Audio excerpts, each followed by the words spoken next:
आप पूरी रात सोए नहीं, पर अलार्म बजने लगा और आप जागते हो अपने दिन की शुरुआत करने के लिए। शायद चाय, कॉफी या एनर्जी ड्रिंक्स के साथ आप अपने दिन को खत्म करते हो और पूरे थके हुए, और ये आपकी जिंदगी है पिछले साल से। यह आम नहीं है कि आप सो नहीं सकते, पर सिर्फ यही आपकी समस्या नहीं है। परछाइयाँ जो आप अपने घर में देखते हैं, इसका कैसे सामना करें। एक बार फिर आपको रात में अजीब महसूस हुआ, आपको लगा कि कोई आपको दबा रहा है, आपका शरीर पूरी तरह से ढीला हो जाता है और आप कोई हरकत नहीं कर पाते। फिर सुबह होती है, आपका अलार्म बजता है और आप वापस काम के लिए निकलते हैं, और यह सारी चीजें इतनी अजीब है कि आप इसके बारे में किसी से बात नहीं करना चाहते। क्या कोई रास्ता है इससे बाहर आने का? शायद आपका टीवी अचानक से बंद हो जाता है, आप अकेले रहते हो, फिर भी कोई आपकी चीजों को उसकी जगह से खिसकाता है। आप आध्यात्मिक आक्रमण के दबाव में हैं। आप बार बार दवा खाने जाते हैं, एंजाइटी की दवाई को लेने के लिए, आपको पैनिक अटैक से बचने के लिए। आपको किसी ऐसे व्यक्ति की आवाज सुनाई देता है जो आपके परिवार का था और अब वो मर चुका है। आपका नाम कोई पुकारता है। हर शुक्रवार को हमारे साथ जुड़े इस पर अंत करने के लिए।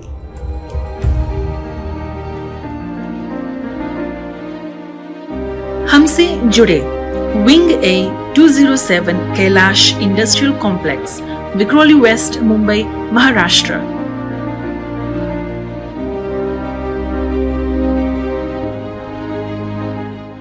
तो जी हाँ, यदि आपने इस वीडियो को ध्यान से देखा है और आप पा रहे हो अपने आप को इन क्षणों में इन लक्षणों में से एक से ग्रसित, यदि आप एक भी लक्षण अपने जीवन में आप देख रहे हैं, तो जी हां, आपको जरूरत है इस बुराई से मुक्त होने की। और इन क्षणों में हम यहां पर मौजूद हैं आप सबके साथ, ताकि आपकी सहायता कर सके। क्या है जो आपको करने की आवश्यकता पड़ेगी? जी हां, लें हमारे हेल्पलाइन नंबर को, जो है 9167246171, और हमारी असिस्टेंट इन क्षणों में मौजूद रहेगी आपकी रिक्वेस्ट को प्रार्थना जार में रखने के लिए, और प्रोग्राम के अंत में हम आप सबके लिए प्रार्थना करेंगे। मगर यदि आप चाहते हैं कि कैसे इस समस्या से पार पाया जा सके, जो भी तकलीफ आपके जीवन में, आपकी जिंदगी में है, आप हम तक पहुंच सकते हैं, तो इन क्षणों में असिस्टेंट कृपया करके ले सकते हैं लोगों की रिक्वेस्ट को, कृपया करके। जी पास्टर, मेरे पास यहाँ पर कुछ रिक्वेस्ट मौजूद है। तो ये रिक्वेस्ट है, इसने कहा कृपया कर उनके लिए प्रार्थना करें। वो इस वक्त हॉस्पिटल में हैं और वो चाहते हैं परमेश्वर उनको चंगाई दे। एक और रिक्वेस्ट यहाँ पर, इसने कहा मेरे परिवार के लिए प्रार्थना करें। उनके बच्चे जो है वो बीमार है, वो चाहते हैं परमेश्वर उनको चंगाई दे। बटाला पंजाब से ये रिक्वेस्ट, इसने कहा मेरे लिए प्रार्थना करें। वो दुष्ट आत्मा से पीड़ित है और वो चाहते हैं छुटकारा। एक और रिक्वेस्ट यहाँ पर है, इस महिला ने कहा मेरी बेटी के लिए प्रार्थना करें, उनको स्किन में प्रॉब्लम है और वो चाहते हैं परमेश्वर उनकी सहायता करे। एक और रिक्वेस्ट है यहाँ पर, ये महिला ने कहा कि वो प्रेग्नेंट है और वो चाहते हैं प्रार्थना कि उनकी जो डिलीवरी हो वो सही तरीके से हो। एक और रिक्वेस्ट है, इसने कहा मेरे शादीशुदा जिंदगी के लिए प्रार्थना करें, उनके परिवार के लिए। पंजाब से ये रिक्वेस्ट है, उसने कहा मेरे लिए प्रार्थना करें, वो बीमार है।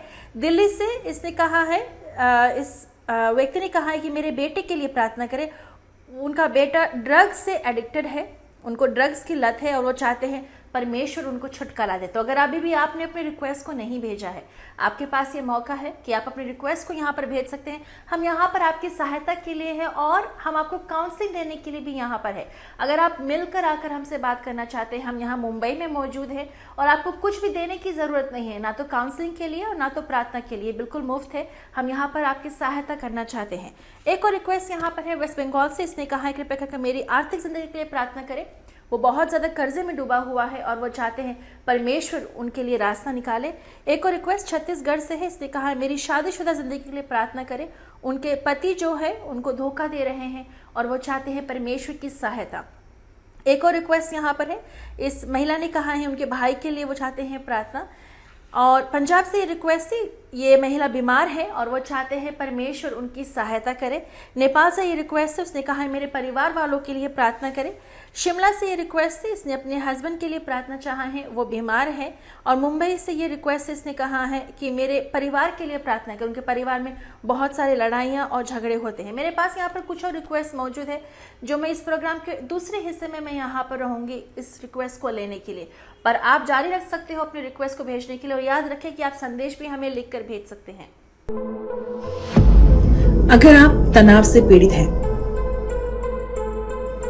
आपके परिवार में हमेशा लड़ाई झगड़े होते हैं, आप रात को सो नहीं पाते हैं इतनी सारी समस्याओं की वजह से, और आप अपने आप को डुबा रहे हो इस लत में, आपकी आर्थिक जिंदगी में समस्याएं हैं,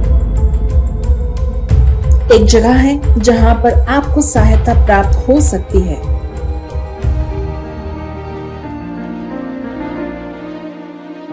हमसे जुड़े wing A 207 Kailash industrial complex, Vikhroli west, Mumbai, Maharashtra.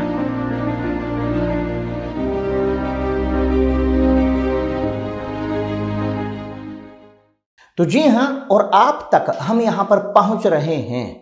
जो इन क्षणों में यहां पर हमें देख रहे हैं, यह अकस्मात नहीं है कि आप जो यहां पर इन समस्याओं में मौजूद हैं, इन पीड़ाओं में मौजूद हैं, और आप सोचते हो कि हाँ परमेश्वर ने आपको त्याग दिया है, परमेश्वर ने आपको छोड़ दिया है, हाँ परमेश्वर आपकी सुनते नहीं। आप यहां पर मौजूद हैं, जानते हो क्यों और किस लिए? क्योंकि परमेश्वर ने आपको चुना है। आप परमेश्वर के द्वारा चुने हुए हो। और देखिए अपने चुने हुओं के लिए वो क्या है जो उनका वादा है, उनके शब्दों में, बल्कि प्रभु यीशु ने इन शब्दों को कहा है कि देखिए जिस प्रकार कहते हैं लूका की पुस्तक अध्याय 18 और वचन 7 कि देखिए किस प्रकार लिखा है, इसलिए क्या परमेश्वर अपने चुने हुओं का न्याय ना चुकाएगा जो रात दिन उसकी दुहाई देते रहते हैं? क्या वह उनके विषय में देर करेगा? जी हां, यहां पर परमेश्वर ने कहा है उनके लिए कि जो न्याय की पुकार उनसे करते हैं, जो इस वक्त अपने जीवन में अन्याय को देख रहे हैं। किस प्रकार के अन्याय में आप हो? क्योंकि यदि आप अपनी जिंदगी में जी रहे हैं अपने कर्जों में, एक अन्याय है, क्योंकि परमेश्वर नहीं चाहते कि आप दरिद्रता की जिंदगी जियो। आप यहां पर मौजूद हैं अपने शादीशुदा संबंधों में पूरी तरह से निराश, टूटे हुए। ये क्या है?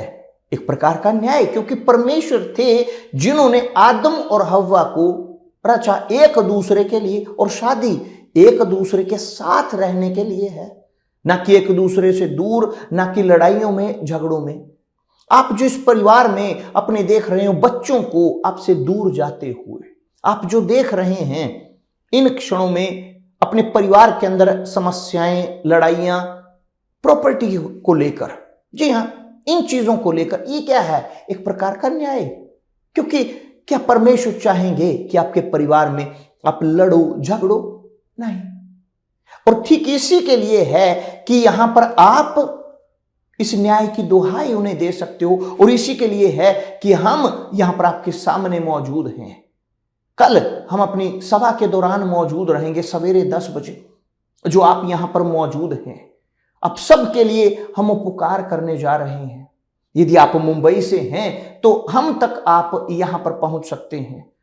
और इसके साथ साथ हम अभी थोड़ी देर में आपको बताएंगे कि क्या है और किस प्रकार है कि आप कर सकते हो, क्योंकि आप इस वक्त आयरीन की गवाही को देखोगे, आयरीन की जिंदगी की कहानी। इस कहानी से आप जानोगे कि कैसे इसने अपने अन्याय के लिए परमेश्वर से पुकार की और क्या उसे करने की आवश्यकता पड़ी। जो ये है कि जो आप जानोगे। मैं चाहता हूं कि पूरा ध्यान दें आयरीन की इस गवाही पर। चलिए देखते हैं एक साथ आयरीन की इस कहानी को। निराशा एक ऐसा समय था जब आपको लगता था कि आपका फ्यूचर अच्छा होगा, कि कुछ भी आपको रोक नहीं पाएगा कि आप अपने गोल को हासिल कर सके। यहाँ तक कि आपने उससे शादी की जिसके बारे में आप सपने देखते थे। हालांकि जैसे समय बीतता गया वैसे आपकी शादीशुदा जिंदगी में झगड़े होने लगे, जिसके कारण आपको तलाक लेना पड़ा। शायद जो जॉब आप चाहते थे वो जॉब आपको प्राप्त हुआ हो, पर आपकी सैलरी हमेशा कम होती है और आप काम बहुत ज्यादा करते हैं। जो आपके करीबी दोस्त थे आज वो आपसे दूर हैं और शायद आपने सहायता ढूंढने की कोशिश की, पर आपको वो सहायता प्राप्त नहीं हुआ और आप निराश हो। शायद लोगों ने आपको निराश किया हो, पर याद रखें, परमेश्वर किसी को निराश नहीं करते और आपकी जिंदगी निराशा से भरी हुई नहीं होना चाहिए। हमसे जुड़े wing A 207 Kailash industrial complex, Vikhroli west, Mumbai, Maharashtra.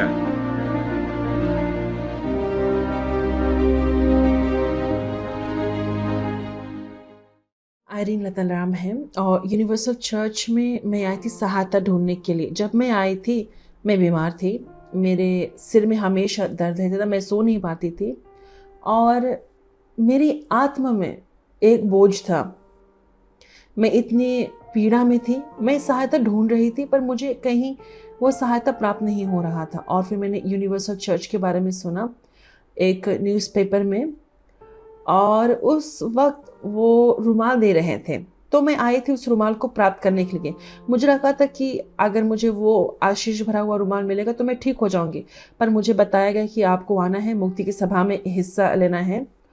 और जब भी मैं आती थी शुक्रवार को तो हमेशा मेरे ऐसा महसूस होता था कि मेरे ऊपर एक बोझ है, कि किसी न किसी तरह शैतान मेरे अंदर कार्य कर रहा है।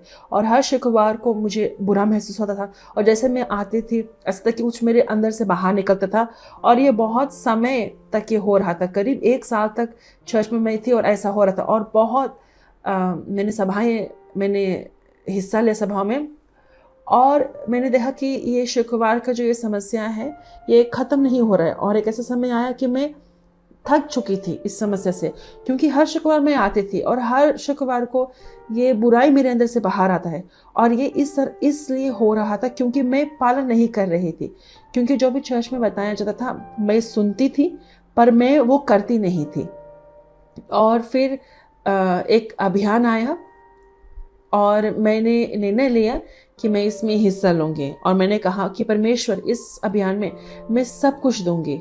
और मुझे लगा कि नहीं, सब कुछ मेरा है कि मैं आर्थिक रूप से मैं अपना त्याग करूं, पर मैंने अपने आप को परमेश्वर को नहीं दिया। और फिर एक दिन पास्टर मेरे पास में आए और वो मुझसे बात कर रहे थे और पास्टर ने मुझसे कहा, उसने कहा कि आपको क्षमा करने की ज़रूरत है।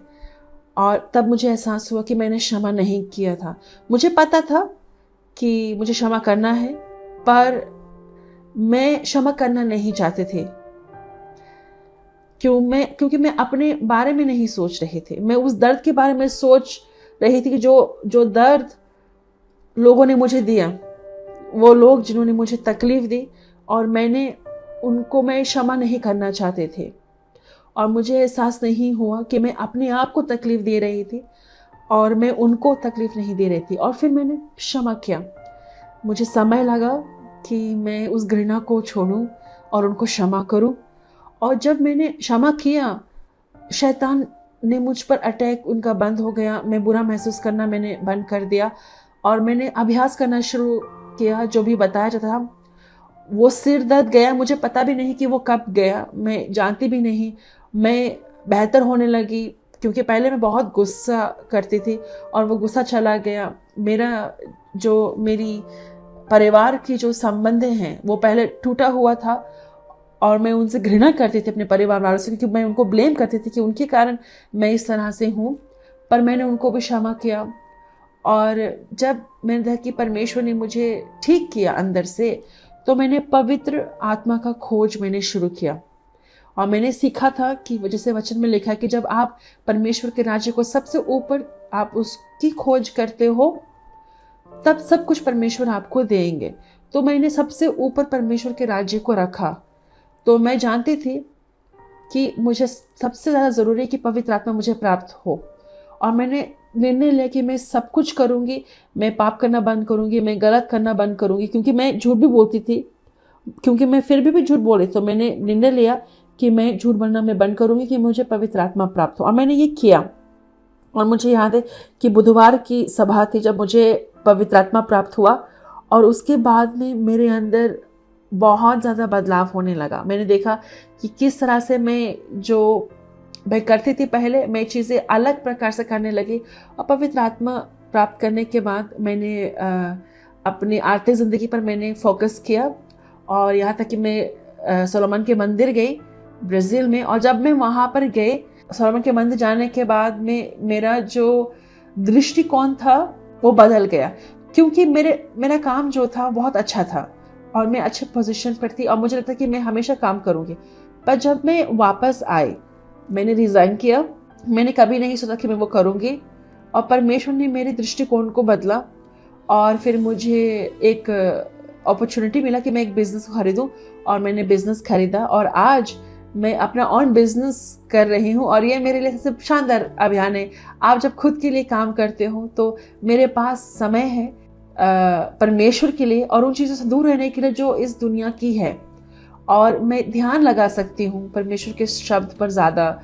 मैं उन चीज़ों पर ध्यान लगा सकती हूँ जो मैं चाहती हूँ, और परमेश्वर के वचनों के अनुसार मैं चल सकती हूँ। परमेश्वर ने मुझे आशीष दिया।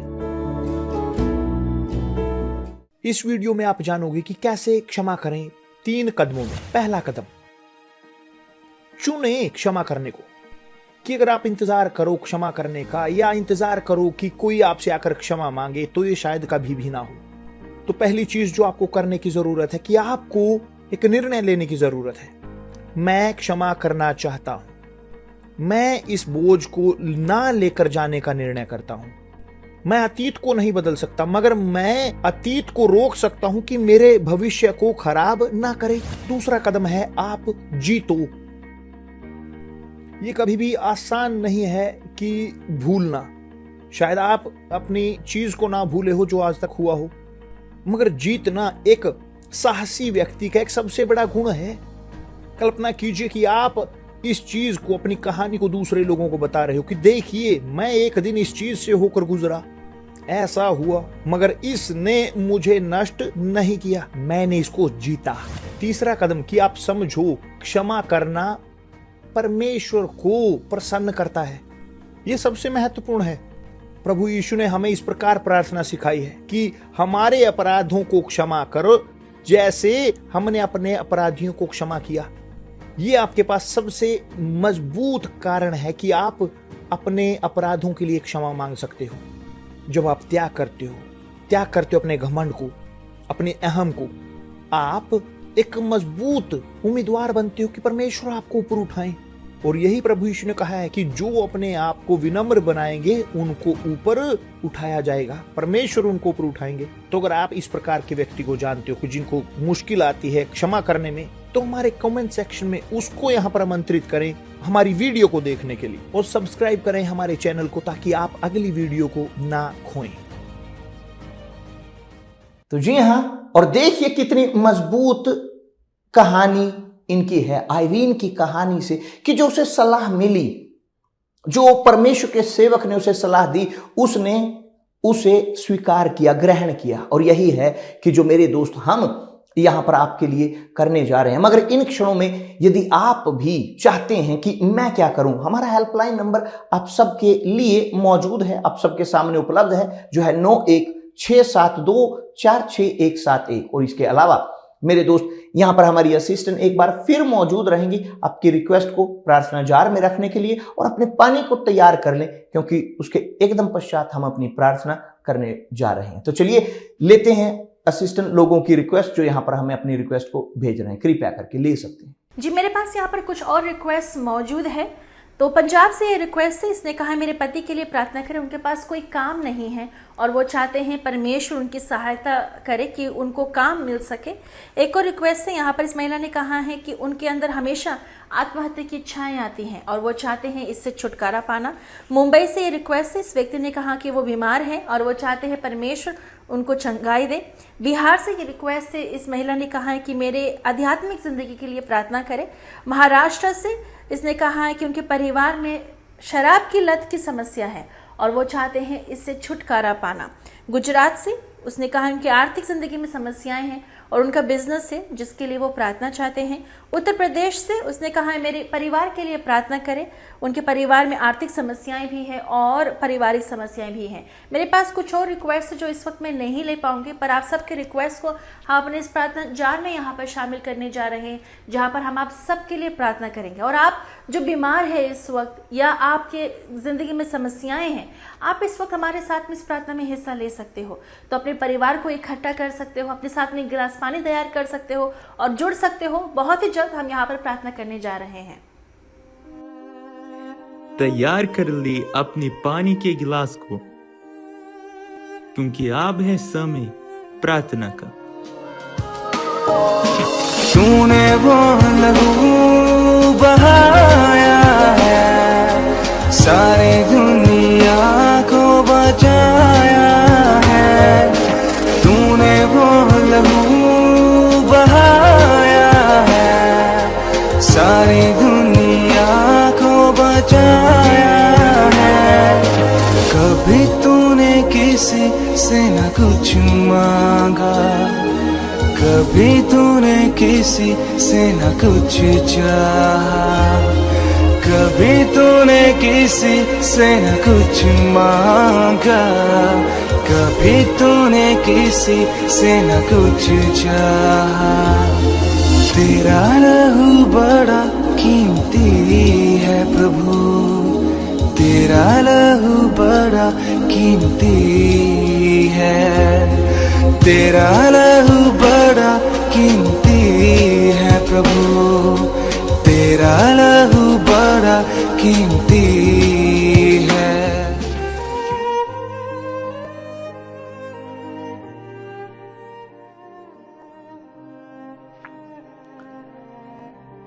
मेरे प्रभु, मेरे परमेश्वर, प्रभु यीशु मसीह के नाम से प्रभु मैं आपसे विनती करता हूं, आपसे पुकार करता हूं कि प्रभु अपना कार्य उन लोगों के जीवन में करें जो आपको दुहाई दे रहे हैं ठीक इन क्षणों में, ठीक इसी वक्त अपने घर से, जो इस वक्त आपको पुकार रहे हैं कि उनकी सहायता करें, जो अपने विश्वास को इस्तेमाल कर रहे हैं अपने घर से, जो अन्याय में पूरी तरह से डूबे हुए हैं, जो कर्जों में पूरी तरह से डूबे हुए हैं, जिनकी जिंदगी मेरे परमेश्वर पूरी तरह से नष्ट होती जा रही है, जो अपने शादीशुदा जिंदगी की इन समस्याओं में जकड़े हुए हैं कि जिनके पास कोई रास्ता नहीं। ये व्यक्ति जिसकी पत्नी उसे छोड़कर जा चुकी हो, ये पत्नी जो अपने पति के बिना रह रही हो,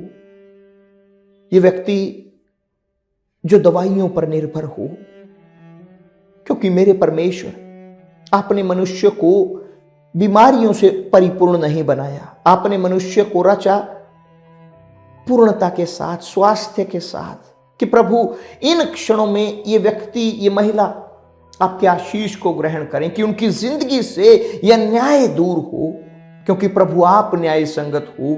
तो इन क्षणों में अपना न्याय इन लोगों के जीवन में लेकर आए। मायने नहीं रखता कि प्रभु आज तक ये व्यक्ति किस प्रकार था, कौन था, क्या उसने किया, क्या नहीं किया, मगर प्रभु इन क्षणों में अपना कार्य इन लोगों के जीवन में करें प्रभु यीशु मसीह के नाम से। और प्रभु आपसे विनती करता हूं, इस पानी को अपना आशीष दें कि पानी एक असाधारण पानी में परिवर्तित हो, कि इसके माध्यम से प्रभु आपका कार्य इनके जीवन में हो। और जो विश्वास करते हैं पिए इस पानी को।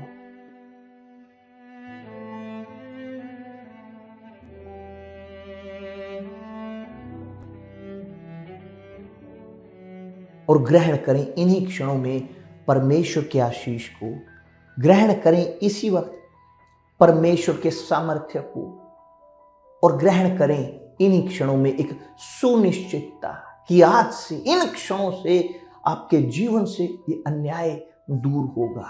प्रभु यीशु मसीह के नाम से मैं निश्चय करता हूं, और जो विश्वास करते हैं बोलिए आमीन, आमीन।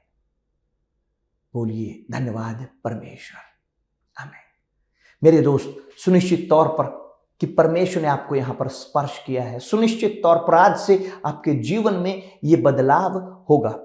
और कल एक बार फिर हम आप सबके साथ हमारे प्रोग्राम में यहां पर मौजूद होंगे।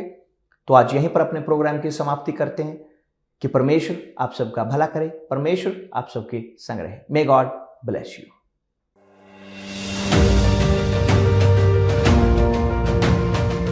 विश्वास और कारण एक साथ काम करते हैं।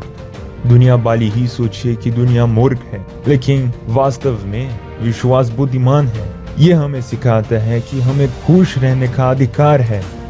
यह हमें हार के जीवन को अस्वीकार करना और जीत के जीवन को थामना सिखाता है। यदि आपके जीवन में कुछ भी काम नहीं कर रहा है, तो आप समय आ गया है कि आप अपने विश्वास का उपयोग अपनी दिल की इच्छाओं को अस्तित्व में लाने के लिए करें। यूनिवर्सल चर्च आपके जीवन को बदलने के लिए आस्था का स्थान। यूनिवर्सल चर्च का समय। हर सोमवार आप हमारे साथ में जुड़ सकते हो शाम को 7 बजे, जहां पर आप सीखोगे कि किस तरह से परमेश्वर के साथ में आप हर एक चीज में सफल हो सकते हैं। और मंगलवार को शाम को 7 बजे एक खास प्रार्थना होती है आपके स्वास्थ्य के लिए और आपकी जिंदगी के लिए। और बुधवार को शाम को 7 बजे हम जुड़ते हैं इकट्ठा एक साथ, जहां पर आप सीखते हो परमेश्वर के वचन के द्वारा किस तरह से आप अपनी आध्यात्मिक जिंदगी को मजबूत बना सकते हैं। और आप सबके परिवार के लिए एक बेहद ही खास दिन गुरुवार के शाम 7 बजे, जहां पर हम आप सबके लिए प्रार्थना करते हैं, आपके परिवार के लिए, और यहाँ तक कि टिप्स देते हैं किस तरह से आप अपने परिवार को खुशहाल बना सकते हैं। शुक्रवार शाम को 7 बजे एक मजबूत प्रार्थना होती है आप सबके लिए कि परमेश्वर आपको हर एक बुराई और नकारात्मक चीजों से छुटकारा दे। अगर आपके पास कोई असंभव केस है तो उसके लिए शनिवार को शाम को 7 बजे खास प्रार्थना होती है, जहां पर हम नामुमकिन को मुमकिन में बदलने के लिए प्रार्थना करते हैं। रविवार का दिन जो परमेश्वर का दिन है, जहां पर आप परमेश्वर के वचन को सीखते हो और आपके पास एक मौका है कि आप अपने पिता के निकट आ सके। रविवार को सुबह 10 बजे। तो याद रखें यूनिवर्सल चर्च का समय सोमवार से लेकर शनिवार तक शाम को 7 बजे और रविवार को सुबह 10 बजे। हमारे पास और भी समय मौजूद है, जिसको जानने के लिए हमसे संपर्क करें।